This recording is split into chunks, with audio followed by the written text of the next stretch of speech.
The one thing I always said is my mother said I was a great storyteller. So let me get myself in character to tell it. It's these three frogs. And these three frogs were in a hole.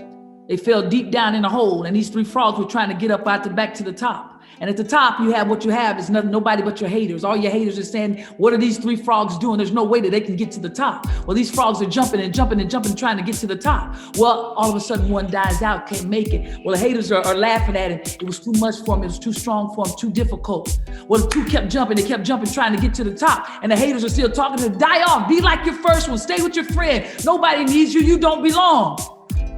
Second one dies off. He couldn't make it. It's too much for him, too strong for him. Well, the last one, he's jumping, trying to get to the top. The haters are still doing what they do best. They're hating, trying to tell him what he can't do. Well, this frog keeps jumping, trying to get to the top. Once he gets to the top, it's like, oh, how did you get to the top? It's impossible. It's impossible that you got to the top. Hey, how did you get to the top?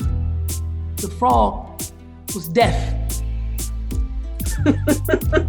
Close your ears to what haters say.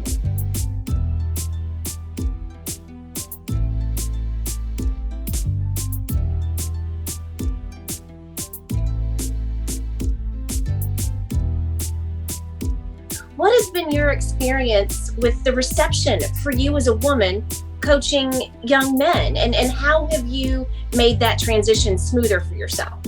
Well, first of all, I don't walk into it as a man's world. I don't see it as a man's world. This is basketball, and I'm an athlete, they're athletes.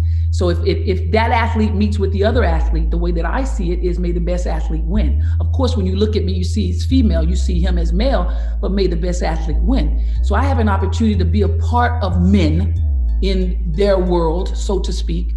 But what they see is someone who comes and brings something for them to be better. So I don't see it as a man's world. I see it as me walking into where I belong.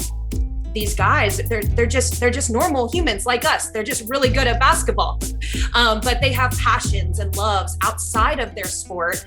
And I feel like it's my duty and responsibility to tell that.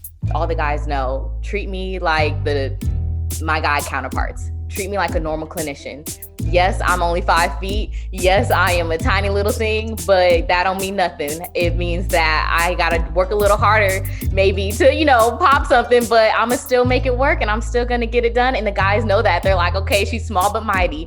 And that's how I walk around. I'm small but mighty. What advice do you have for addressing conflicts or even just maybe uncomfortable situations that arise for women trying to make it in a professional setting? Definitely being, in a male dominant organization, like environment, that you definitely have to have thick skin, tough skin, because you can't take anything to heart, You don't have to prove each day that you belong and that you've done the work to get there. And this is something that my mother told me a long time ago. She said, you only have just a minute, only 60 seconds in it. Forced upon me, I can't refuse it. I didn't seek it, didn't choose it, but it's up to me to use it. If I suffer, I lose it. Give account if I abuse it. Just a tiny little minute, but eternity is in it. What are you doing with your minute? Is it all about you? Or is every day that you wake up, you make sure that you did something for somebody else?